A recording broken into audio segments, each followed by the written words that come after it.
नमस्कार प्यारे बच्चों, कैसे हैं आप सब। मैं उम्मीद करता हूं आप सब लोग बहुत अच्छे होंगे। मैं आपका अपना जय कुमार आया हूं फिर से आप लोगों से कुछ बातें करने के लिए। क्या बातें करने के लिए भैया? हम लोग का एक क्लास चल रही है some basic concepts of organic chemistry, GOC के ऊपर हम लोग डिस्कशंस कर रहे हैं। आज की क्लास में हमारा टॉपिक क्या होने वाला है? टॉटोमेरिज्म।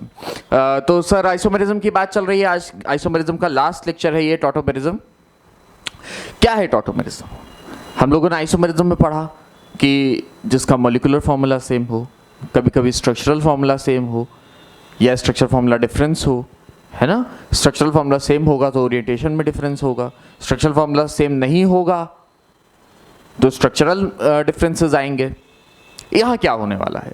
तो जब स्ट्रक्चरल आइसोमेरिज्म को हम लोगों ने दो पार्ट में डिवाइड किया था, चाहे वो स्ट्रक्चरल में किया था और स्टीरियो में किया था, तब स्ट्रक्चरल में हम लोगों ने देखा था कि हम लोगों ने टॉटोमेरिज्म उसका पार्ट बनाया था।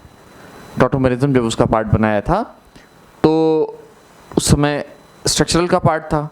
इट मींस यहाँ पर भी चेंजेस किस में आने वाले हैं? स्ट्रक्चर में आने वाले हैं। तो जहाँ पर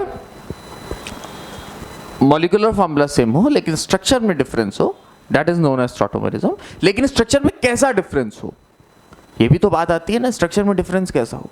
तो स्ट्रक्चर में अल्फा हाइड्रोजन की शिफ्टिंग हो रही हो, स्ट्रक्चर में अल्फा हाइड्रोजन की शिफ्टिंग हो रही हो। तो बहुत सिंपल सी बात हम लोग एक पॉइंट यहां पर लिखेंगे, shifting of alpha hydrogen. Shifting of alpha hydrogen, ठीक है। अगर अल्फा हाइड्रोजन की शिफ्टिंग हो रही है तो कहां हो रही है?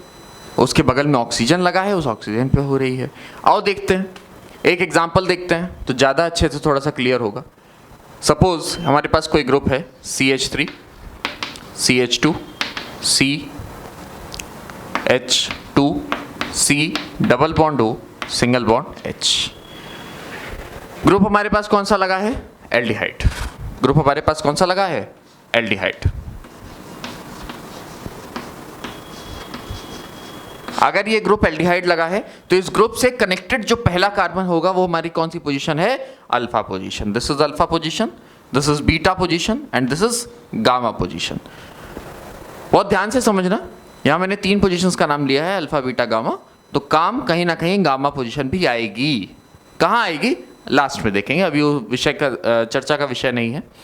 अभी चर्चा का विषय है अल्फा कार्बन। अल्फा कार्बन से जुड़े हुए हाइड्रोजन ही क्या कहलाएंगे? Alpha hydrogen. इन अल्फा हाइड्रोजन की कहीं ना कहीं शिफ्टिंग हो रही है और कहां जा रहा है? तो ये अल्फा हाइड्रोजन शिफ्ट होकर के ऑक्सीजन के पास जा रहा है, ठीक है। तो कैसे जाएगा, क्यों जा रहा है, उसका मैकेनिज्म अभी हम लोग पढ़ेंगे। अभी की जो बात है, अगर इसको हम लोग खोल के लिख दें इस तरीके से तो हम लोग कह सकते हैं this is hydrogen, this is hydrogen and ये हमारी कौन सी पोजीशन है? अल्फा पोजीशन है।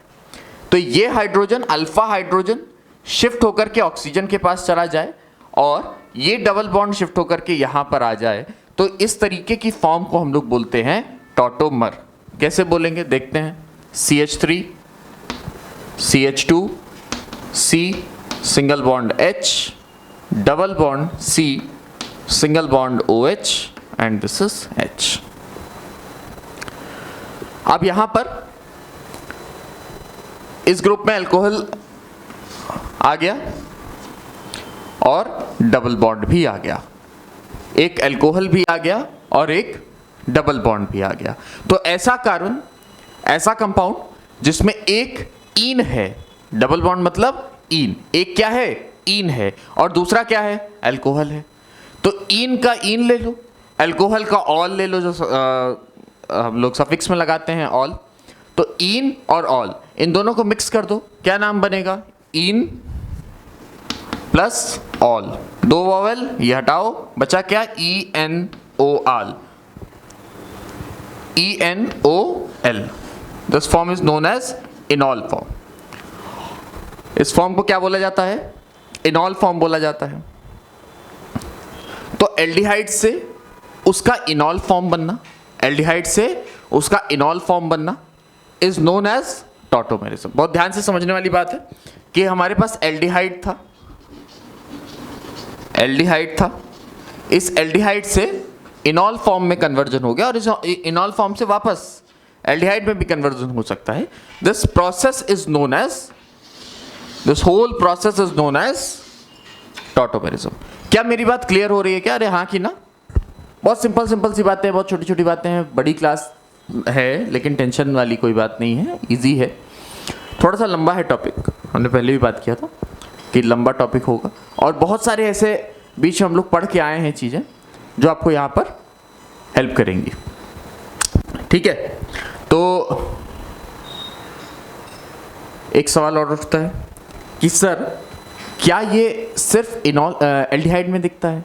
तो नहीं, एल्डिहाइड के अलावा और भी कई सारे फंक्शनल ग्रुप हैं जिसमें ये वाली फॉर्म दिखती है, टॉटोमेरिज्म प्रोसेस दिखता है, टॉटोमर्स बनते हुए दिखाई देते हैं।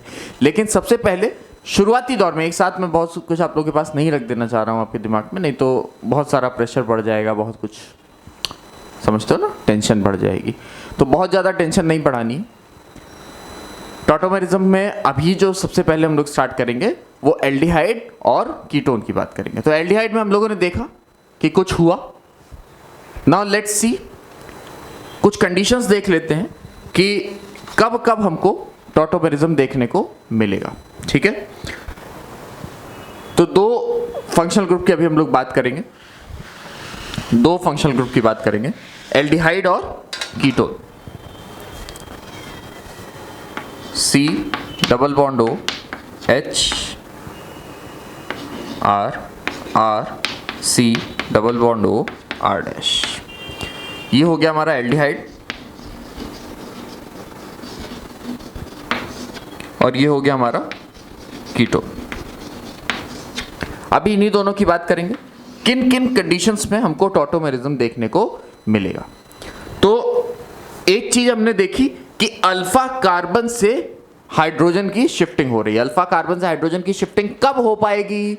जब अल्फा कार्बन पे हाइड्रोजन प्रेजेंट होगा। तो सबसे पहली कंडीशन तो यही बन गई कि अल्फा हाइड्रोजन प्रेजेंट होना चाहिए, alpha hydrogen should be there, है ना। और दूसरी कंडीशन क्या है? ये मैं आपको कंडीशनल बता रहा हूं, कंडीशंस तो है, ये दूसरी कंडीशन भी कंडीशन है, बट ये भी एक तरीके की कंडीशनल कंडीशन है। मतलब अभी के लिए समझने के लिए, कॉन्सेप्ट को क्लियर करने के लिए तो हम लोग ये पॉइंट रखेंगे। 90% केसेस में ऐसा पॉइंट चलता भी है। एक केस हम लोग लास्ट में देखेंगे जिसमें ये पॉइंट हटेगा भी और तब भी टॉटोमर हो रहा होगा, वो हम लोग लास्ट में देखेंगे क्या है। अभी के लिए इतनी बात समझ लो कि अल्फा हाइड्रोजन प्रेजेंट होना चाहिए, अल्फा हाइड्रोजन प्रेजेंट होना चाहिए, और अल्फा कार्बन जो है जहां से हाइड्रोजन की शिफ्टिंग हो रही है, अल्फा कार्बन जो है ये sp3 हाइब्रिडाइज्ड होना चाहिए। कैसा होना चाहिए? sp3 hybridised. तो अभी के लिए हमारे पास दो पॉइंट्स हो गए कि एक तो अल्फा हाइड्रोजन प्रेजेंट होना चाहिए, दूसरा अल्फा कार्बन जो है वो कैसा होना चाहिए? sp3 हाइब्रिडाइज्ड होना चाहिए। तो फटाफट से इसको नोट करेंगे हम लोग अपने मन से। इसके बाद अपन किस पे बात कर रहे होंगे? कीटोन पे बात कर रहे होंगे। ठीक है, और देखते हैं, ये एल्डिहाइड का केस हमने देखा, इसके बाद हम लोग एक कीटोन का केस देखते हैं।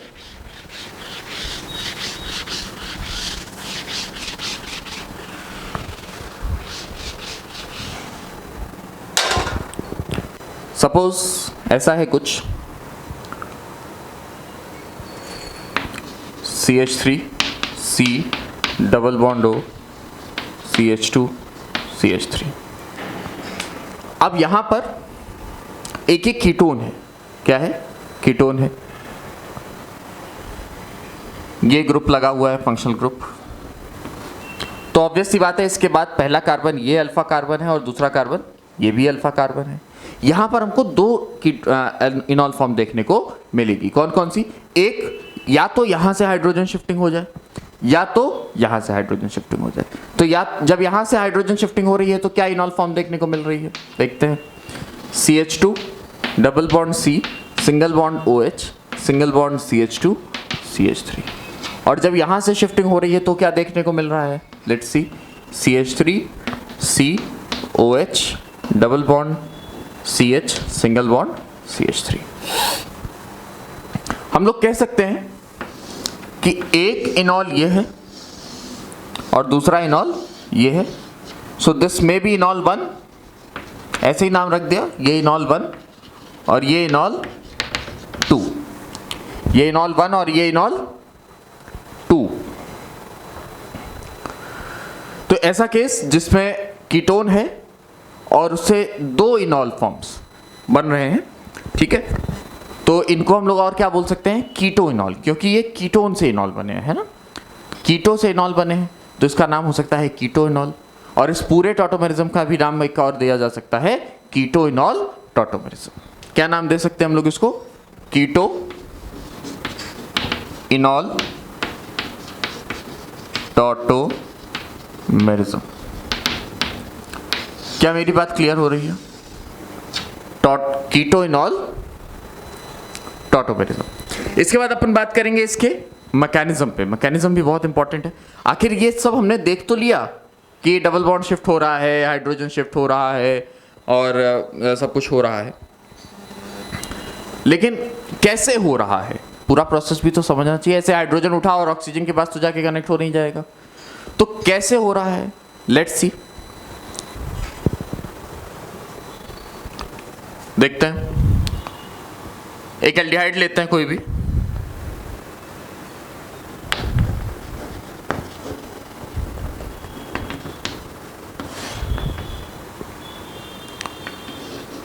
CH3C।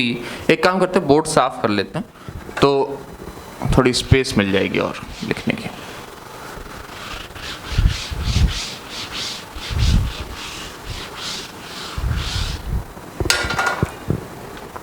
Mechanism, mechanism of tautomerism. तो CH3 C H2 C double bond O single bond H।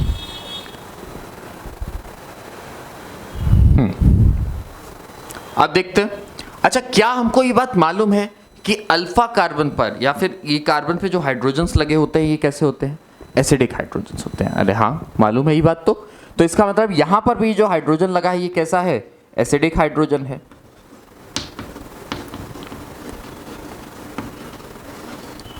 ये कैसा है, एसिडिक हाइड्रोजन है। हाँ सर ये तो एसिडिक हाइड्रोजन है, सही बात है। अगर ये एसिडिक हाइड्रोजन है तो ये पूरा क्या हुआ, ये पूरा हुआ एसिड। क्या हुआ, ये पूरा हुआ एसिड। हाँ सर ये बराबर बात है। तो अगर हम इसको ओपन करके लिख दें, एक H यहाँ एक H यहाँ, तो क्या ये कुछ गड़बड़ है क्या? नहीं, ये भी वैसे ही लिखा हुआ है जैसे लिखा था पहले। अब क्या हो रहा है, ये एसिडिक हाइड्रोजन यहाँ से हट रहा है। ये एसिडिक हाइड्रोजन हटेगा तो अगला फॉर्म हमको क्या मिलेगा, CH3 CH। अच्छा कार्बन और हाइड्रोजन में ज्यादा इलेक्ट्रोनेगेटिव कौन है, सिंपल सी बात है कार्बन है, तो ये अपने इलेक्ट्रॉन्स को ले लेगा, ये इलेक्ट्रॉन्स को ले लेगा, इसके ऊपर नेगेटिव चार्ज आ जाएगा। H प्लस यहाँ पर क्या हो जाएगा, बाहर हो गया, H प्लस आउट हो गया, बचा क्या C double bond O single bond H। अब ये नेगेटिव चार्ज जो इलेक्ट्रॉन इसके ऊपर है, इसकी टेंडेंसी क्या है, ये यहाँ पर भेज करके ये डबल बॉन्ड बना लेगा। ये जैसे ही इसके पास डबल बॉन्ड भेजेगा, ये इधर से इलेक्ट्रॉन अपने छोड़ेगा और ऑक्सीजन क्योंकि ज़्यादा इलेक्ट्रोनेगेटिव है तो ये इलेक्ट्रॉन्स ले लेगा। तो नेक्स्ट स्टेप में हमको क्या दिखेगा कि CH3 CH double bond C single bond O with negative charge और हाइड्रोजन। ठीक है, ये आ गया यहां पर नेगेटिव चार्ज ऑक्सीजन पर। ये जो H प्लस यहां से बाहर हुआ था, ये जो H प्लस यहां से बाहर हुआ था, अब ये क्या करेगा, इस ऑक्सीजन के ऊपर अटैक करेगा, यानी H प्लस वापस से इन हो रहा है। H प्लस इन हुआ, हम लोग कहेंगे यहां से H प्लस इन हुआ, बना क्या, CH3 CH double bond C single bond OH और H। तो अब हमको इसकी ये क्या मिल गई, इनॉल फॉर्म। ये क्या है, इनॉल फॉर्म। ये इनॉल फॉर्म किसकी है, इसकी, जिसको हम लोग अभी पिछली रिएक्शन में कंप्लीटली सिंगल स्टेप में देख करके आए थे। तो ये हमारा मैकेनिज्म हुआ। अच्छा सर ये एसिड है तो ये क्या है, अगर ये एसिड है तो ये क्या है,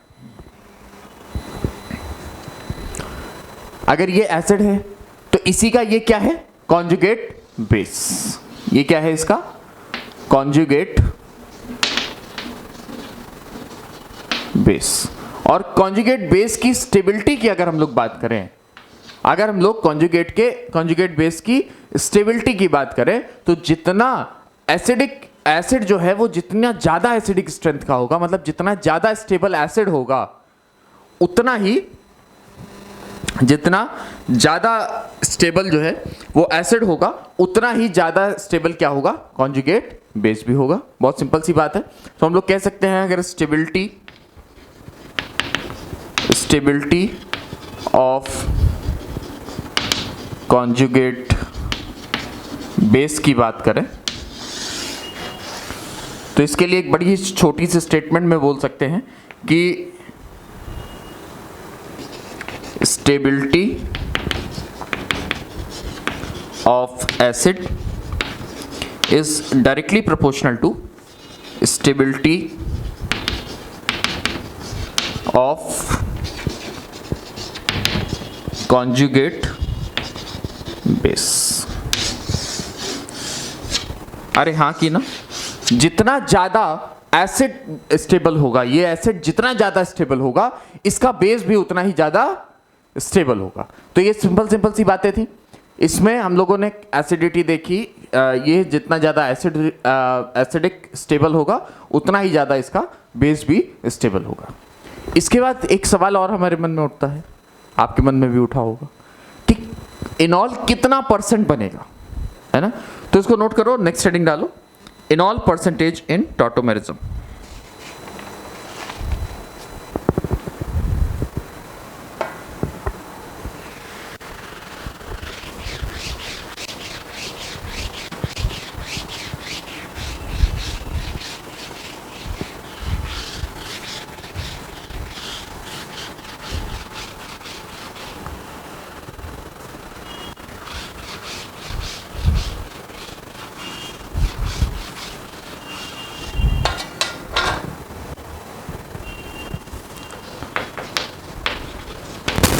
Enol percent in tautomerism।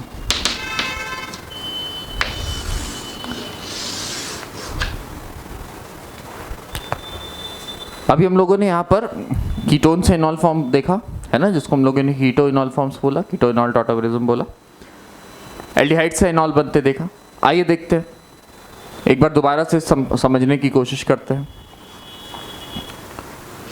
CH3 CH2 C double bond O single bond H, इसका टॉटोमर क्या बनेगा। मैकेनिज्म देखने के बाद अब हमको समझ में आने लगा है कि डायरेक्टली इसके बाद टॉटोमर इसका क्या बनेगा। तो क्या बनेगा इसका tautomerism, CH3 CH double bond C single bond OH single bond H। ठीक है सर। एक इसका कीटोन फॉर्म देख लेते हैं कोई, CH3 C double bond O CH2 CH3, इससे क्या बनेगा इसका कीटो इनॉल, CH एक ही बना के देखते हैं, CH3 single bond COH double bond CH single bond CH3, और एक बनेगा, एक ही बना सकते हैं हम लोग,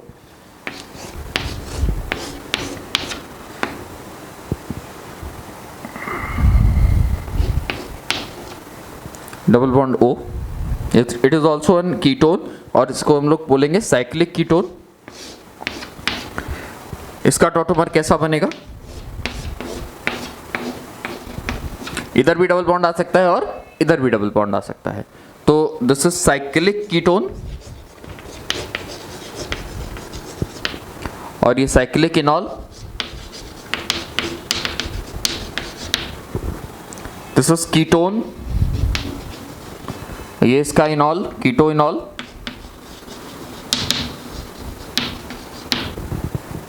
ये एल्डिहाइड, और ये एल्डिहाइड का इनॉल, है ना।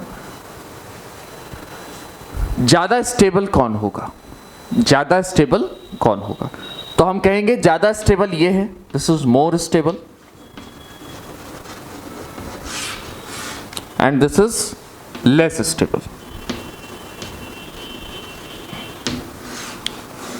जब हम लोग सिंपल स्ट्रक्चर, एक एक स्ट्रक्चर की बात कर रहे हैं, चाहे वो एल्डिहाइड है, चाहे वो कीटोन है, चाहे वो साइक्लिक कीटोन है, इसके कॉन्जुगेट जितने भी, इसके एसोसिएटेड जितने भी इनॉल्स हैं, इसकी वजह से जितने भी इनॉल्स बन रहे हैं वो इससे कम स्टेबल हैं। अरे सर आपने ऐसे कैसे बोल दिया, ये कम स्टेबल है या ये ज़्यादा स्टेबल है? तो बड़ी सिंपल सी बात है, स्टेबिलिटी हम लोग बॉन्ड की स्ट्रेंथ से देखते हैं, है कि नहीं? बॉन्ड की स्ट्रेंथ से स्टेबिलिटी इसकी मेजर की जाएगी। यहाँ पर हमको कार्बन और कार्बन डबल, सबसे मजबूत डबल बॉन्ड ही है, तो यहाँ पर कार्बन कार्बन डबल बॉन्ड दिख रहा है, और यहाँ पर हमको कार्बन ऑक्सीजन डबल बॉन्ड दिख रहा है। बात करें अगर साइड में रख करके, this is carbon oxygen double bond, और एक तरफ है carbon carbon double bond. Polarity कहाँ पर दिखेगी? पोलैरिटी यहाँ पर दिखेगी, this is slight positive, slight negative. यहाँ पर कुछ ऐसा है नहीं, क्योंकि यहाँ पर पोलैरिटी है ड्यू टू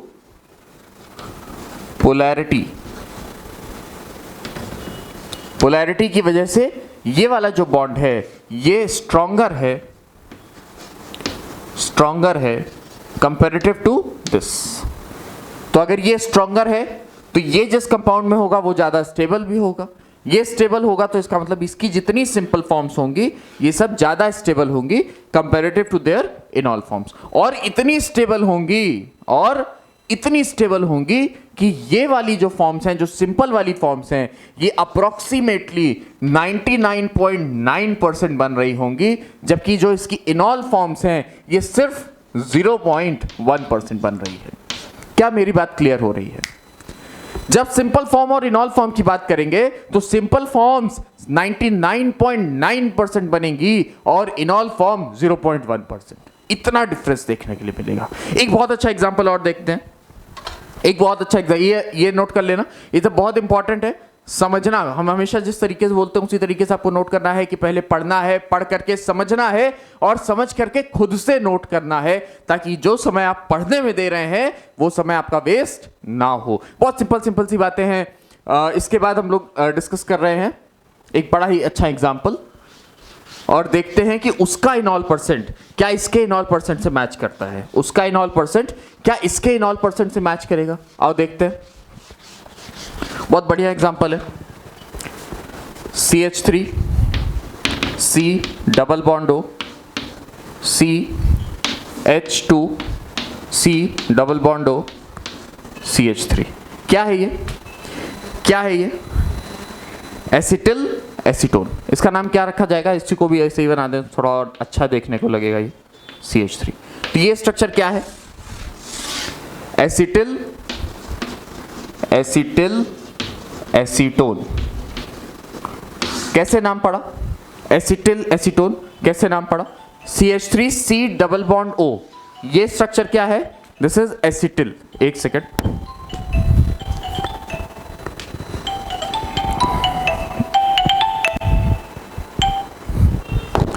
ये स्ट्रक्चर क्या है? दिस इज एसिटिल, और ये स्ट्रक्चर पूरा क्या है? This is acetone. ठीक है, this is acetyl and this is acetone. क्या मेरी बात क्लियर हो रही है? तो ये एसीटोन और एसिटिल एक साथ मिल गए तो ये इन्होंने क्या बनाया? Acetyl acetone. और इसका टॉटोमेरिज्म देखते हैं, थोड़ा सा चौक चेंज करते हैं। इसकी टॉटोमेरिज्म देखते हैं तो बड़ी सिंपल सी बात है, एक कीटोन ग्रुप हमको यहां पर दिखाई दे रहा है, एक कीटोन ग्रुप हमको यहां पर दिखाई दे रहा है। यहां पर दो कीटोन है, एक कीटोन ग्रुप हमको यहां दिखाई दे रहा है, दूसरा कीटोन ग्रुप यहां दिखाई दे रहा है। इन दोनों ही कीटोन फॉर्म्स के लिए अल्फा कार्बन एक ये है, एक ये है और एक ये है। 3 अल्फा कार्बन हैं, तीनों के हाइड्रोजन एसिडिक होंगे, लेकिन सबसे ज्यादा एसिडिक कौन सा होगा? सबसे ज्यादा एसिडिक हाइड्रोजन कौन सा होगा? ये वाला होगा। क्यों? क्योंकि ये इधर के साथ भी आइसोमरिज्म रेजोनेंस कर सकता है और ये इसके साथ भी रेजोनेंस कर सकता है ना? ये इसके साथ भी रेजोनेंस कर रहा है, ये इसके साथ भी रेजोनेंस कर रहा है, मतलब एक टॉटोमर इसके साथ बना रहा होगा, एक टॉटोमर इसके साथ बना रहा होगा। अच्छा, इतनी सारी टॉटोमरिज्म देखने के बाद, इतनी सारी बातें हम लोगों ने देखी, उसमें हम लोगों ने एक बहुत अच्छा पॉइंट देखा कि एक्चुअल टॉटोमरिज्म क्या हो रहा है, डीलोकेलाइजेशन ऑफ डबल बॉन्ड। तो हम लोग यहां पर जब टॉटोमरिज्म के लिए भी हम लोगों ने लिखा था शिफ्टिंग ऑफ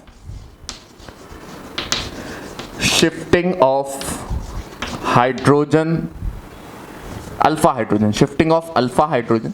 इसी के साथ हम लोग यहां दूसरा पॉइंट भी लिख सकते हैं कि delocalisation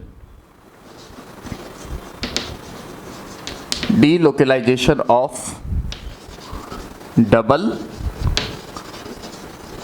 bond, delocalisation of double bond. ठीक है, तो मतलब यहां से ये एक बार डबल बॉन्ड यहां भी आ सकता है, एक बार डबल बॉन्ड यहां भी आ सकता है, तो ये अल्फा हाइड्रोजन एक बार यहां भी जा सकता है और एक बार यहां भी जा सकता है। आइए देखते हैं, दोनों प्रोडक्ट्स बना करके देखते हैं। पहला प्रोडक्ट हम लोग क्या देख सकते हैं यहां पर, CH3 COH double bond, CH single bond, C double bond, इसमें कुछ भी अनटच्ड है, ये बिल्कुल क्लियर है। दूसरे वाले में क्या बन सकता है, CH3 C double bond O, CH double bond COH CH3। तो यहां पर दो फॉर्म्स बन सकती हैं, एक फॉर्म ये हो गई, एक कीटोन, एक इनॉल फॉर्म ये हो गई, दूसरी इनॉल फॉर्म ये हो गई, एक इनॉल फॉर्म ये हो गई, दूसरी इनॉल फॉर्म ये हो गई, दोनों इसी से बन सकती हैं। ठीक है, तो ये दो इनॉल फॉर्म इससे बन सकती हैं। इसका इनॉल फॉर्म कितना होगा, ये इसका नॉर्मल फॉर्म है, ये इसका इनॉलिक फॉर्म है, कितना होगा इसका इनॉल फॉर्म, आओ देखते हैं। बहुत सिंपल सी बात है, तो आप चौंक जाएंगे जान करके कि इसका जो इनॉल फॉर्म बन रहा है ये 80% बन रहा है। कितना बन रहा है, 80% इनॉल फॉर्म बन रहा है, 80% इनॉल form and just 20% normal form. Normal इसका 20% है और इनॉल फॉर्म इसका 80% है। क्यों 80% है, क्यों 80% है? अच्छा, कोई चीज ज्यादा कब बनेगी, इतने सारे एग्जांपल्स के बाद हमको ये बात समझ में आ गई कि कोई चीज ज्यादा कब बनेगी, कोई चीज ज्यादा तब बनेगी जब वो स्टेबल होगी। सारी कहानी कहां पर आके रुक रही है, स्टेबिलिटी पे। कोई भी फॉर्म ज्यादा कब बनेगी, कोई भी फॉर्म ज्यादा तब बनेगी जब वो स्टेबल होगी। तो ज्यादा कब बनेगी, जब ये ज्यादा स्टेबल होगी। तो इसका मतलब इसका इनॉल फॉर्म कुछ ज्यादा स्टेबल होगा। कैसे स्टेबल है देखते हैं। एक तो रेजोनेंस, एक तो इसमें हमको रेजोनेंस बोले या फिर कॉन्जुगेशन बोले। एक तो यहां पर हमको कॉन्जुगेशन दिखाई दे रहा है। What is conjugation, single double single double, double single double single. तो यहां पर एक डबल सिंगल बॉन्ड का पैटर्न दिखाई दे रहा है। हमको मालूम है डबल सिंगल बॉन्ड के जो पैटर्न्स होते हैं, कॉन्जुगेशन जो सिस्टम होता है, आप लोग पहले पढ़ के आए होंगे 11th 12th में, कि जो कॉन्जुगेशन का जो सिस्टम होता है वो बहुत ही स्टेबल होता है। क्यों स्टेबल होता है, ड्यू टू रेजोनेंस। अभी आगे जब हम लोग इलेक्ट्रॉन डिस्प्लेसमेंट इफेक्ट पढ़ेंगे उसमें हम लोग सभी ये सारे देखेंगे, है ना, ये सारे सिस्टम्स देखेंगे। देखते हैं। अभी एक तो पॉइंट यहां पर इसको नोट कर लो कि ये स्टेबल है, स्टेबल ड्यू टू कॉन्जुगेशन। एक तो ये की स्टेबिलिटी कैसे है, कॉन्जुगेशन की वजह से। एक तो ये स्टेबल किस वजह से है, कॉन्जुगेशन की वजह से स्टेबल है। दूसरा स्टेबिलिटी का क्या कारण है। अब एक चीज हमको यहां पर दिखाई दे रही है, कॉन्जुगेशन तो समझ में आ गया, सिंगल डबल सिंगल डबल, इसका एक पैटर्न हमको दिखाई दे रहा है, इस वजह से ये स्टेबल है। दूसरा एक चीज और हमको दिखाई दे रही है, अगर इसको हम लोग ओपन करके रखें यहां पर हाइड्रोजन, तो कोई दिक्कत वाली बात नहीं है। ऐसे ही इसमें भी हाइड्रोजन ओपन करके रखेंगे तो भी कोई दिक्कत वाली बात नहीं है। जब यहां पर हमने हाइड्रोजन ओपन करके रखा तो हमने क्या देखा, यहां पर हमने हाइड्रोजन ओपन करके रखा तो हमने क्या देखा कि ऑक्सीजन जो है वो ज्यादा इलेक्ट्रोनेगेटिव है कंपैरेटिव टू हाइड्रोजन। ऑक्सीजन जो है वो ज्यादा इलेक्ट्रोनेगेटिव है कंपैरेटिव टू हाइड्रोजन। अगर ज्यादा इलेक्ट्रोनेगेटिव है तो ऑक्सीजन, क्योंकि ज्यादा इलेक्ट्रोनेगेटिव है तो ये हाइड्रोजन से क्या कर रहा है, अपने इलेक्ट्रॉन्स को खींच रहा है। इलेक्ट्रॉन्स को इस तरफ खींच रहा है तो इसका मतलब हाइड्रोजन के पास इलेक्ट्रॉन्स की कमी हो रही है। और अगर हाइड्रोजन के पास इलेक्ट्रॉन्स की कमी हो रही है तो ये क्या करेगा, अगल बगल ऐसा सोर्स ढूंढेगा जहां पर ऑक्सीजन ज्यादा हो, इलेक्ट्रॉन ज्यादा हो। और अगल बगल उसके पास ऐसा कौन सा सोर्स है, ये ऑक्सीजन दिख रहा है। इस ऑक्सीजन के पास इलेक्ट्रॉन्स ज्यादा होंगे, इस इलेक्ट्रॉन के साथ ये हाइड्रोजन क्या करेगा, अपने हाइड्रोजन बॉन्डिंग बना लेगा। ये एक साइक्लिक स्ट्रक्चर देखने को हमको मिलना शुरू हो जाएगा। उसके बाद ये पूरा एक साइक्लिक स्ट्रक्चर देखने को मिल रहा है जिसमें यहां पर कॉन्जुगेशन सिस्टम है और ये वाला हाइड्रोजन इस वाले ऑक्सीजन के साथ क्या कर रहा है, हाइड्रोजन बॉन्डिंग बना रहा है। क्या कर रहा है, हाइड्रोजन बॉन्डिंग बना रहा है। जब ये हाइड्रोजन बॉन्डिंग यहां से इसने बनाना शुरू किया और हमको एक ये साइक्लिक सिस्टम दिखना शुरू हो गया, इसका मतलब इस इफेक्ट को हम लोग कुछ नाम देंगे। इस इफेक्ट को, जिसमें हाइड्रोजन बॉन्डिंग बगल वाले ऑक्सीजन के साथ हाइड्रोजन बॉन्डिंग हो जा रही है, इस पूरे इफेक्ट का नाम पता है क्या है? अरे बड़े मजेदार नाम है। इस पूरे इफेक्ट का नाम है चिलेशन। क्या नाम है? चिलेशन। इस पूरे इफेक्ट का क्या नाम है? चिलेशन। क्या बात समझ में आ रही है? हाइड्रोजन बॉन्डिंग हो रही है, हाइड्रोजन बॉन्डिंग की वजह से जो इफेक्ट यहां पर दिखाई दे रहा है, वो इफेक्ट क्या दिखाई दे रहा है? चिलेशन। इसमें कोई दिक्कत वाली बात नहीं है। एक बहुत अच्छा एग्जांपल और देखते हैं। ये हमने एसिटिल एसीटोन का एग्जांपल देखा। एसिटिल एसीटोन में 80% इनॉल फॉर्म बना और 20% नॉर्मल फॉर्म बना। क्यों ऐसा हुआ?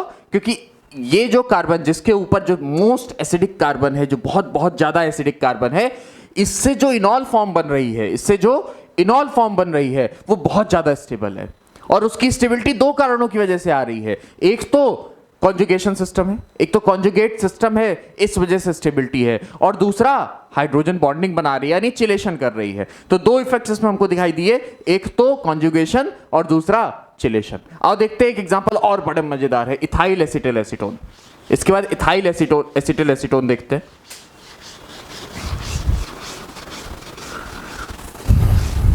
इथाइल एसिटिल एसीटोन बड़ा मजेदार एग्जांपल है, लेते हैं। इथाइल एसिटो एसीटेट, तो CH3 C double bond O, CH2 C double bond O, O C2H5। एक तरफ हमको कौन सा ग्रुप दिख रहा है? एक तरफ हमको दिख रहा है कीटोन ग्रुप, है ना, दिस इज कीटोन। और एक तरफ हमको क्या दिख रहा है? COO। COO एक तरफ हमको दिखा कीटोन, और दूसरी तरफ हमको क्या दिख रहा है? ईस्टर। ठीक है, एक तरफ कीटोन हो गया, एक तरफ ईस्टर हो गया। इस कंपाउंड का क्या नाम हुआ? Ethyl एसिटो acetate. इथाइल एसिटो एसीटेट कैसे बना? CH3C डबल बॉन्ड O, इतना। ये तो क्या हो गया? एसिटिल ग्रुप हो गया, जिसको हम लोग एसिटो भी बोलते हैं। ये हमारा इथाइल ग्रुप हो गया, और ये हमारा एसीटेट, एसिटिक एसिड से COOH से मिलकर के निकल करके H निकला, तो उसने क्या बनाया? एसीटेट। तो इथाइल एसिटो एसीटेट। ठीक है, ये हो गया इथाइल एसिटो एसीटेट। इसका इनॉल फॉर्म बनाते हैं। ठीक है, इसका इनॉल फॉर्म बनाते हैं, देखते हैं क्या बनेगा। देखते हैं इनॉल फॉर्म क्या बनेगा। CH3 COH CH, यहाँ double bond, C double bond O O C2H5। Again यहाँ भी हमको पूरा स्ट्रक्चर कुछ उसी तरीके का दिखाई दे रहा है कि अगर इस हाइड्रोजन को हम लोग यहाँ पर ओपन करके रख दें, तो यहाँ पर एक हाइड्रोजन बॉन्डिंग बन जाएगी, क्योंकि ये स्लाइड नेगेटिव, ये स्लाइड पॉजिटिव। ठीक है, ये हाइड्रोजन बॉन्डिंग बन जाएगी, तो बिल्कुल सही बात है। एक तो कॉन्जुगेशन सिस्टम भी है, और दूसरा चिलेशन भी हो रहा है ना। तो कॉन्जुगेशन सिस्टम भी है, कॉन्जुगेट सिस्टम भी है, और चिलेशन भी हो रहा है।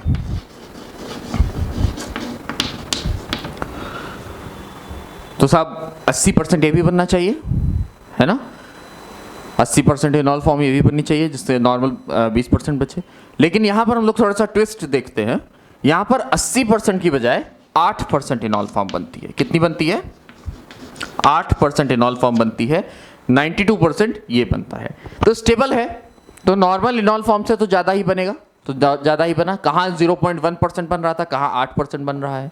तो 8% इज मच मोर देन 0.1%। लेकिन जो मोस्ट स्टेबल इनॉल फॉर्म थी, जिसमें दोनों तरफ से स्टेबलाइजेशन हो रहा था, वहाँ 80% इनॉल फॉर्म दिखी थी हमको, और यहाँ पर 8%। तो 80% के मुकाबले 8% तो कम है। तो ऐसा क्यों हुआ? जबकि यहाँ भी चिलेशन हो रहा है, यहाँ भी कॉन्जुगेट सिस्टम है, तो यहाँ ऐसा क्यों हुआ? तो यहाँ ऐसा इसलिए हुआ क्योंकि यहाँ पर एक ग्रुप जो हमारा लगा था वो क्या लगा था? ईस्टर। और ईस्टर चार्ज को स्टेबलाइज कम कर पाता है। जो ईस्टर है वो चार्ज को स्टेबलाइज कम कर पाता है कंपैरेटिव टू कीटोन। तो अभी हम यहाँ पर इतना ही कहेंगे कि जहाँ पर ईस्टर ग्रुप लगा होगा दोनों कीटोन ग्रुप के मुकाबले वो ईस्टर ग्रुप से कम बना रहा है। तो हम लोगों ने 3 तरीके के केसेस देखे, एक सिंपल ग्रुप और उसका इनॉल फॉर्म, एक सिंपल ग्रुप और उसका इनॉल फॉर्म। तो जहां पर सिंपल ग्रुप और उसका इनॉल फॉर्म बन रहा था वहां पर इनॉल फॉर्म मोस्ट अनस्टेबल था। तो जब इनॉल फॉर्म मोस्ट अनस्टेबल था तो वो मात्र 0.1% बन रहा था और नॉर्मल फॉर्म जो था वो 99.9% बन रहा था। जबकि ऐसा केस जिसमें इनॉल फॉर्म बहुत ज़्यादा स्टेबल था वहाँ पर इनॉल फॉर्म 80% बन रहा था, नॉर्मल फॉर्म 20% बन रही थी। यहाँ पर भी इनॉल फॉर्म बहुत ज़्यादा स्टेबल है, 2 तरीके की स्टेबिलिटी मिल रही है, कॉन्जुगेशन वाली स्टेबिलिटी मिल रही है और चिलेशन वाली स्टेबिलिटी मिल रही है। लेकिन फिर भी इनॉल फॉर्म 8% बन रहा है और नॉर्मल फॉर्म 92% बन रहा है। उसका कारण ये है कि कीटोन तो स्टेबलाइज खूब अच्छा कर रहा है, कीटोन तो स्टेबलाइज खूब अच्छा कर रहा है, लेकिन जो ईस्टर ग्रुप है उसके स्टेबलाइजेशन में कुछ कमी आ रही है और ईस्टर ग्रुप के स्टेबलाइजेशन की कुछ कमी आने की वजह से ही यहाँ पर इनॉल फॉर्म कम बन रहा है। इसके बाद और कौन कौन से फंक्शनल ग्रुप है जिसके अंदर टॉटोमेरिज्म दिखाई देगा? आओ देखते हैं।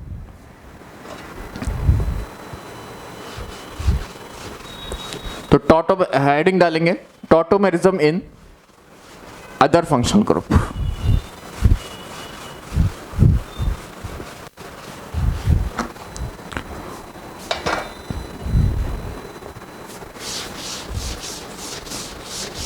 Tautomerism in other functional group.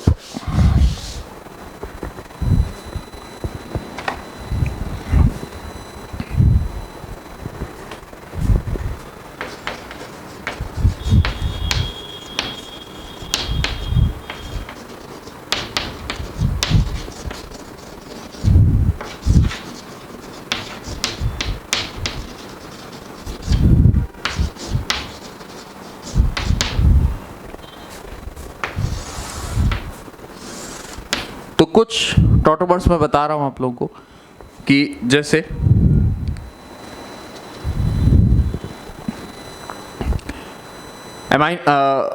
Aldehyde का तो हमको पता है, एल्डिहाइड से जो है वो इनॉल फॉर्म बन जाता है। उस तरीके से कीटोन से भी हमारा क्या बन जाता है? इनॉल फॉर्म बन जाता है ना। तो कीटोन हो गया ये RC⋯OCH2। इससे हमारा नॉर्मल इनॉल फॉर्म बन जाएगा, क्या बन जाएगा? RCOH⋯CH। 3 था, ये 2 हो जाएगा। ठीक है, दिस इज कीटोन और इसका ये इनॉल फॉर्म बन गया। ठीक है, इसके बाद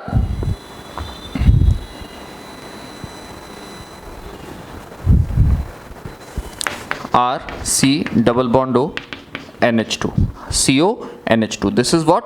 दिस इज एमाइड। ये क्या है? एमाइड है। इसका इनॉल फॉर्म देखेंगे हम लोग कैसा बनेगा। RCOHNH।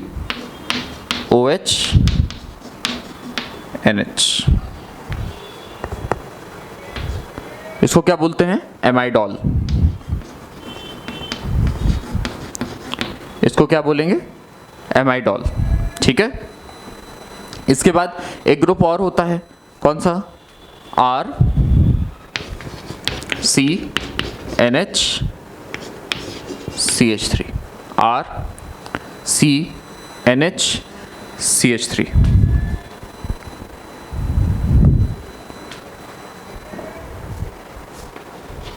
NH2।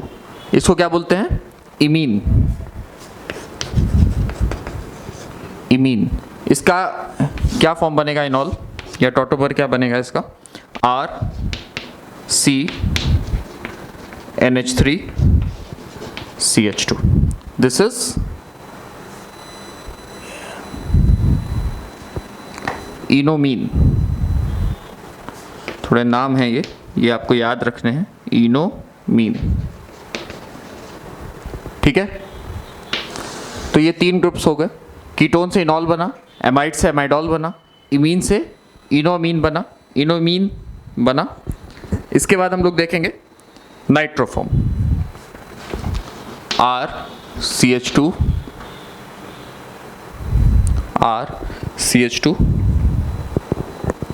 NO2। ठीक है, RCH2 NO2। हमको मालूम है NO2 एक तरीके का क्या है, बहुत अच्छा इलेक्ट्रॉन विड्रॉइंग ग्रुप भी है, इलेक्ट्रॉन को विड्रॉ करने वाला भी एक अच्छा ये ग्रुप है। ठीक है,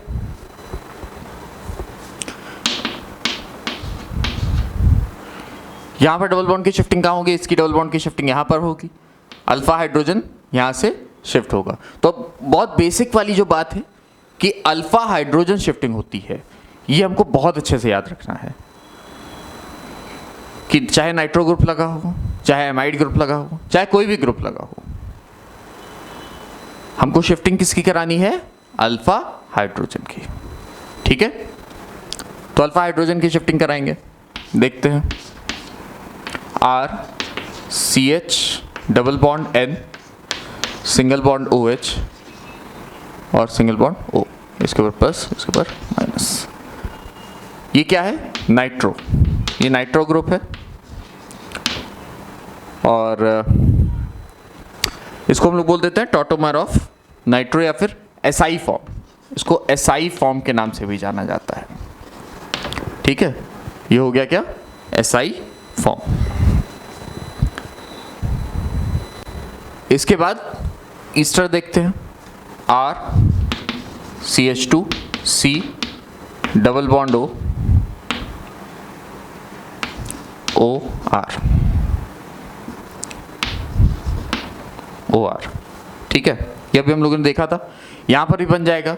कौन सा बनेगा, अगेन हमको याद क्या रखना है कि अल्फा हाइड्रोजन का ही हाइड्रोजन शिफ्ट होगा। अल्फा हाइड्रोजन का हाइड्रोजन शिफ्ट होगा तो हमको बनता हुआ क्या दिखाई दे रहा, RCH double bond C OH OR। ठीक है, तो ये हो गया हमारा क्या, ईस्टर। और इसको नाम दे दो, इसका कुछ ऐसा खास नाम है नहीं, इसको दे दो tautomer of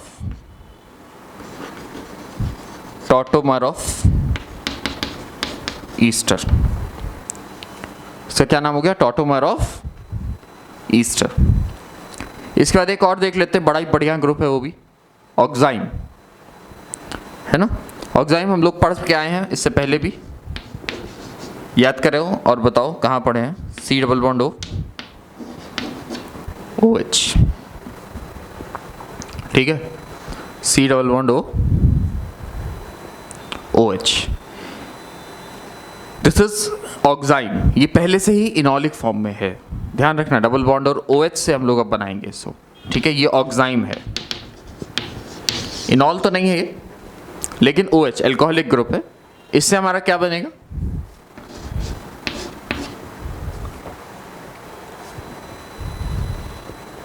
this is not O, this is N, है ना।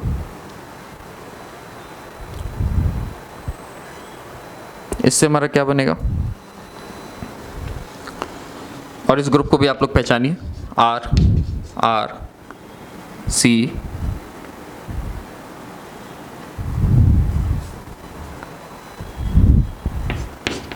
N डबल बॉन्ड O, और हाइड्रोजन कहाँ, हाइड्रोजन इस कार्बन पे। पहचानने की कोशिश करो कि ये कौन सा ग्रुप है। इस ग्रुप को हम लोग सब्स्टिट्यूएंट में भी पढ़ के आते हैं। तो NO है ना, ये ग्रुप क्या बना, NO। क्या नाम हो जाएगा इसका, नाइट्रोसो। याद आया, इसको हम लोग सब्स्टिट्यूएंट्स में पढ़ के आए हैं, नाइट्रोसो। तो ऑक्साइम से हमको क्या बनते मिला, नाइट्रोसो। तो यहां पर हम लोगों ने 6 फंक्शनल ग्रुप्स देखे, कीटोन से या एल्डिहाइड से इनॉल बन जाएगा। ठीक है, 7 हो गए, कीटोन या एल्डिहाइड से इनॉल बन जाएगा। एमाइड से जो उसका इनॉलिक फॉर्म बनता है उसको बोला क्या जाता है, एमाइडॉल। इमीन से जो उसका इनॉलिक फॉर्म बनता है उसको क्या बोला जाता है, इनोमीन। नाइट्रो ग्रुप से जो उसका इनॉल फॉर्म बनता है तो उसको क्या बोला जाता है, एसआई फॉर्म। ईस्टर से जो बनता है that is simply known as tautomer of esters. Oxime से जो बनता है उससे हमको क्या मिल जाता है, नाइट्रोसो ग्रुप। ऑक्साइम एक अल्कोहलिक ग्रुप है और अल्कोहलिक ग्रुप से जो कन्वर्ट होकर के बनता है डेट इज नाइट्रोसो ग्रुप। क्या इतनी मेरी बात क्लियर हो रही है? ठीक है, अब एक ऐसा केस देखने जा रहे हैं जो हमने बहुत पहले बोला था कि इस वीडियो के अंत में ही आपको ये केस देखने को मिलेगा, कि जिसमें हमने एक स्टार्टिंग में एक पॉइंट देखा था कि टॉटोमर वहां होगा जहां पर अल्फा कार्बन sp3 हाइब्रिडाइज्ड होगा। क्या देखा था हम लोगों ने, कि जहां पर अल्फा कार्बन sp3 हाइब्रिडाइज्ड होगा। अब एक ऐसा केस लेने जा रहे हैं कि जहां पर टॉटोमर तो होगा, जहां पर टॉटोमरिज्म तो होगा, टॉटोमर्स तो बनेंगे, लेकिन अल्फा कार्बन sp3 हाइब्रिडाइज्ड नहीं है। कैसे होगा देखते हैं।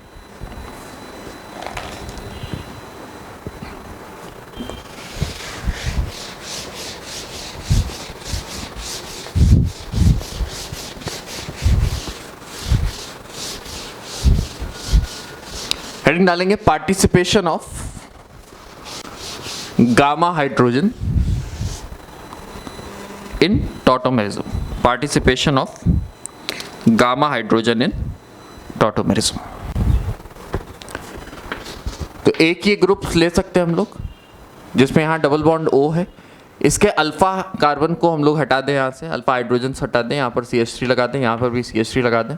दिस इज डबल बॉन्ड, ठीक है। और यहां पर हमको मालूम है दोनों क्या होंगे, हाइड्रोजन हाइड्रोजन। अब अगर पहली नज़र में जिसने अभी तक का लेक्चर ही सिर्फ पढ़ा होगा, यहाँ तक का सेक्शन पढ़ा होगा, वो सिंपली बोल देगा कि इसका अल्फा कार्बन sp3 हाइब्रिडाइज नहीं है, इसीलिए इसमें टॉटोमरिज्म नहीं होगा या इसका टॉटोमर नहीं बनेगा। तो अगर हमको अभी तक की ही नॉलेज है, जितना अभी तक हम लोगों ने पढ़ा है, तो हम लोग बोल सकते हैं कि हाँ, इसमें टॉटोमरिज्म नहीं होगा, इसका टॉटोमर बनाना मुश्किल है। लेकिन अब जो हम लोग पढ़ने जा रहे हैं, अगर उस केस को देखेंगे और पूरा जीओसी पढ़ने के बाद इस सवाल को करने की कोशिश करेंगे, तो हम लोग कहेंगे कि हाँ, इसमें टॉटोमेरिज्म होगा। लेकिन कैसे होगा, तो देखते हैं। मालूम है हमको क्या, कि ये वाला हाइड्रोजन कैसा है, एसिडिक है। ये वाला हाइड्रोजन एसिडिक है, तो ये एसिडिक हाइड्रोजन हट जाएगा, इसका मैकेनिज्म हम लोग जानते हैं। ये वाला एसिडिक हाइड्रोजन हटेगा तो यहां पर कौन सा चार्ज इंड्यूस होगा, यहां पर इंड्यूस होगा एक नेगेटिव चार्ज। अरे हाँ सर, ये बात तो पक्की है। और ये भी हमको पता है कि ऑक्सीजन क्या करेगा, अपना इलेक्ट्रॉन जो है वो बाहर निकालेगा, अपने पास लेगा, ले सकता है, लेने की क्षमता है उसके पास। तो ये हाइड्रोजन को बाहर निकालो यहाँ से। इस हाइड्रोजन को हमने बाहर निकाला तो इस प्रोसेस में हमको क्या देखने के लिए मिला, कि यहाँ पर एक नेगेटिव चार्ज इंड्यूस हो गया। ये डबल बॉन्ड अभी ऐसा ही है और डबल बॉन्ड ऑक्सीजन। ये नेगेटिव चार्ज अभी हम लोग पीछे के केस में देख के आ रहे हैं। अगर आपको रेजोनेंस नहीं आता है तो, अगर आपको रेजोनेंस आता है तो बहुत अच्छी बात है। इसके आगे अभी हम लोग रेजोनेंस को बहुत ही अच्छे से पढ़ेंगे आगे आने वाले लेक्चर्स में। यहाँ से नेगेटिव चार्ज इसके ऊपर आया, इसके ऊपर नेगेटिव चार्ज आया, तो इसने डबल बॉन्ड को कहाँ शिफ्ट कर दिया, इस एटम पर शिफ्ट कर दिया। अगले पोर्शन पे हमको क्या देखने को मिलेगा, कि यहाँ पर डबल बॉन्ड इंड्यूस हो जाएगा, यहाँ पर नेगेटिव चार्ज इंड्यूस हो जाएगा, और ये अगेन डबल बॉन्ड ऑक्सीजन। अब क्या कर रहा है, ये नेगेटिव चार्ज हमको मालूम है इसके ऊपर आएगा। इसके ऊपर आते ही जैसे ही ये एटम से बॉन्ड के ऊपर शिफ्टिंग होगी, ये डबल बॉन्ड उठ करके इस ऑक्सीजन के पास चला जाएगा। The next structure we will get is something like this, कि एक यहां पर डबल बॉन्ड इंड्यूस हो गया, एक डबल बॉन्ड यहां इंड्यूस हो गया, और यहां पर OH इंड्यूस हो गया। तो अगर हम बहुत ध्यान से देखें, तो हम लोग बोल सकते हैं कि इसका ये क्या है, इनॉल फॉर्म है, ये डबल बॉन्ड और ये OH। लेकिन इसके अल्फा कार्बन से तो हाइड्रोजन गया ही नहीं। तो एक्चुअली देखा जाए तो अल्फा का हाइड्रोजन से, अल्फा पोजीशन से ही नेगेटिव चार्ज गया है, अल्फा पोजीशन से ही इलेक्ट्रॉन की शिफ्टिंग हुई है। लेकिन अल्फा कार्बन इलेक्ट्रॉन शिफ्ट कर पाए, ये उसको पावर पैरा पोजीशन से आई है। ये पावर उसको कहां से आई है? पैरा पोजीशन से आई है। तो अगर आपको ये मैकेनिज्म देख करके समझ में आ रही है तो बहुत अच्छी बात है, अगर नहीं समझ में आ रही है तो भी नोट कर लो और इसको फील करने की कोशिश करो। इसको देखो, इसको फील करने की कोशिश करो। जरूरी नहीं है कि हर बात आपको एक ही बार में समझ में आ जाए। जो चीज नहीं समझ में आ रही है उसको मार्क कर लो और उसको फील करो। हो सकता है कि कुछ चीजें समय का विषय हो। आगे अगर आपको रेजोनेंस बिल्कुल नहीं आता, अगर आपका 11-12 बहुत वीक है, आपको रेजोनेंस नहीं आता है, तो एक डेफिनेट सी बात है कि आपको ये स्टेप समझ में नहीं आया होगा। और अभी तुरंत रेजोनेंस पढ़ाना पॉसिबल नहीं है। तो जब समय आएगा रेजोनेंस का, आप रेजोनेंस पढ़ लेंगे, तो वहां से जब इस एग्जाम्पल पे दोबारा लौटोगे तो ये एग्जाम्पल ऐसे खट खट खट खट समझ में आएगा। और अगर रेजोनेंस आता होगा, आपने 11-12 ठीक से पढ़ा होगा, रेजोनेंस आता होगा, तो ये बहुत ही आसान था, इसमें कुछ था ही नहीं। और ये बहुत ही अच्छे से क्लियर हो गया कि किस समय पर अगर अल्फा कार्बन sp3 हाइब्रिडाइज नहीं है तो ऐसी कौन सी कंडीशन होगी कि गामा कार्बन पार्टिसिपेट कर लेगा या गामा हाइड्रोजन पार्टिसिपेट कर लेगा।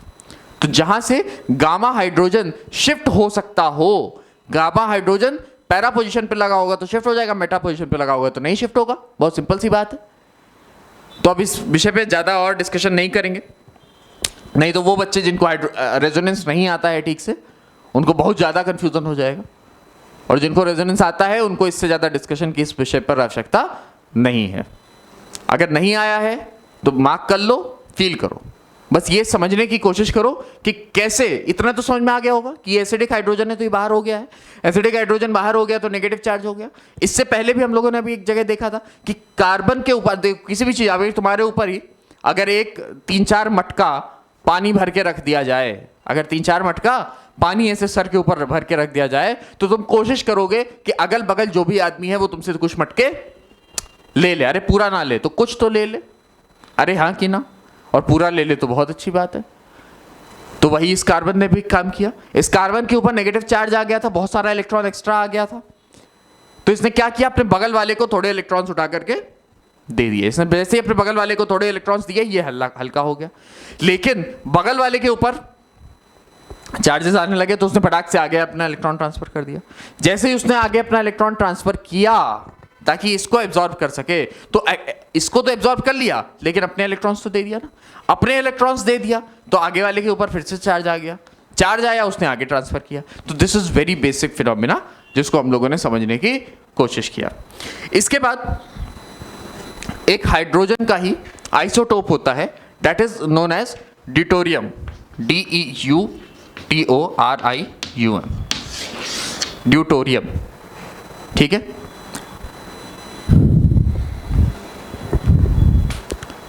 शायद स्पेलिंग में कुछ गड़बड़ है। हाँ, ड्यूटेरियम, हाँ ड्यूटेरियम। तो हाइड्रोजन का ही एक ही आइसोटोप है ड्यूटेरियम।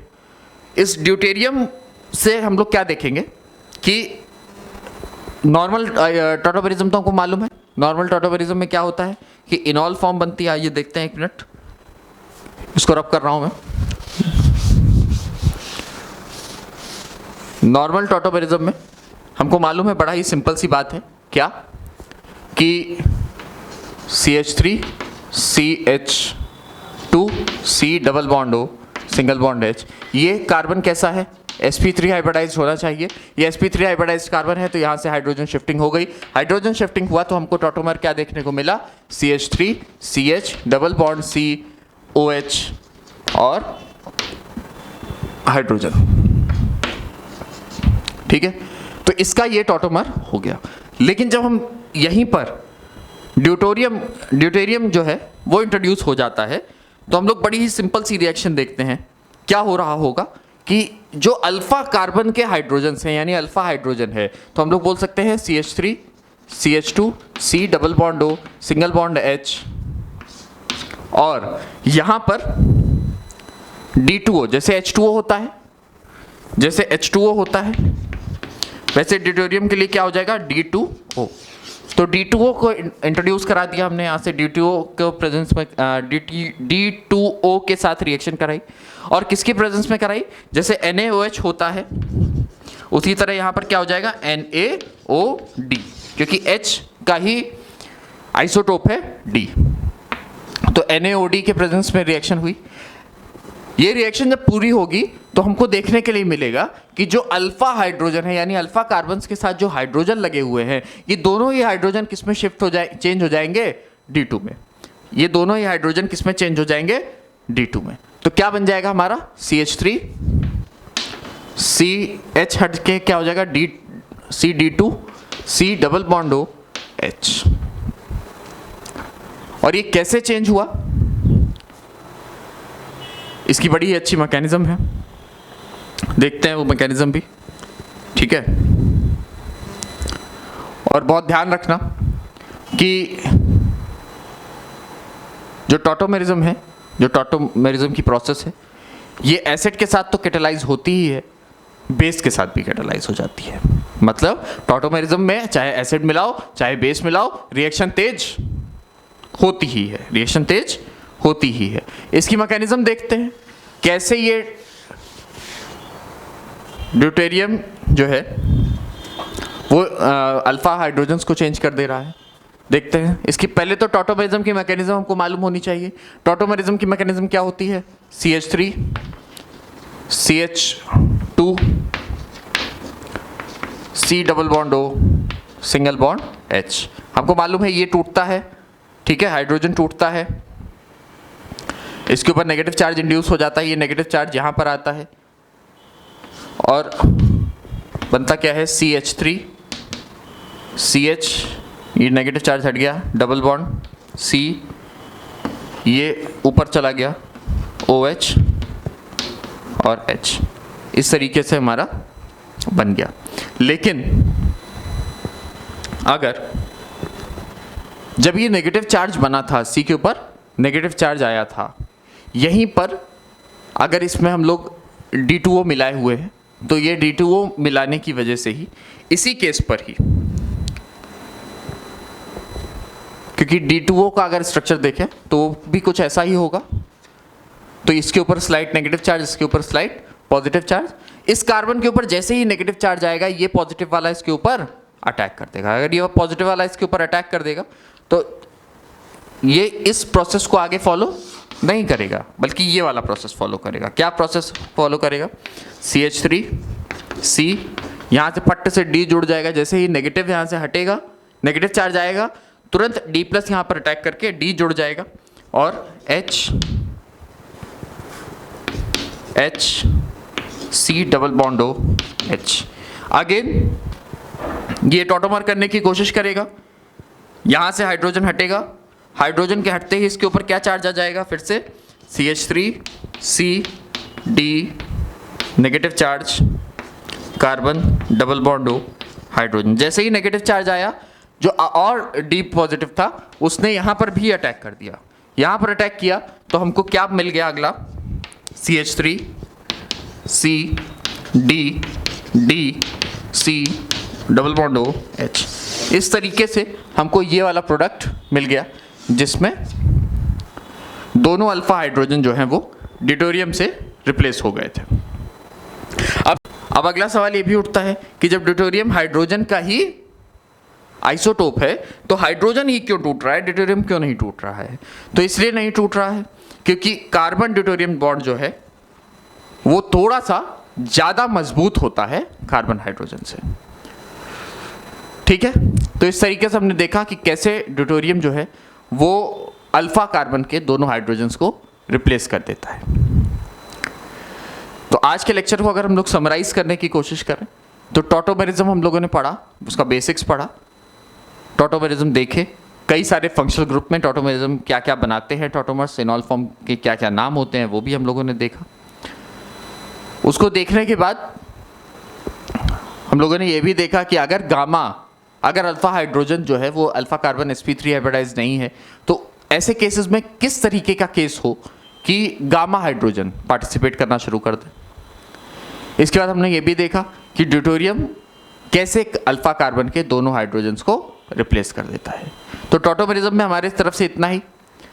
आगे कुछ और एक्सरसाइज करेंगे जब समय मिलेगा। आप लोग अपनी ओर से क्वेश्चंस करते रहें। हम लोगों ने कई क्वेश्चंस करके देखे भी। आइसोमेरिज्म में भी हमारी तरफ से इतना ही। शीट्स आपके पास पहुंच रही हैं, टेलीग्राम चैनल्स पे भी शीट अपलोड हो रही हैं, अपडेट हो रही हैं। वहाँ से भी आप लोग जा सकते हैं, शीट्स को ले सकते हैं, पढ़ सकते हैं। आपकी तैयारी जोर शोर से चलनी चाहिए और मेहनत से सिलेक्शन की ओर अग्रसर रहनी चाहिए। तब तक पढ़ते रहें, अपनी तैयारी मजबूत रखें। बहुत बहुत धन्यवाद। साधुवाद। Thank you.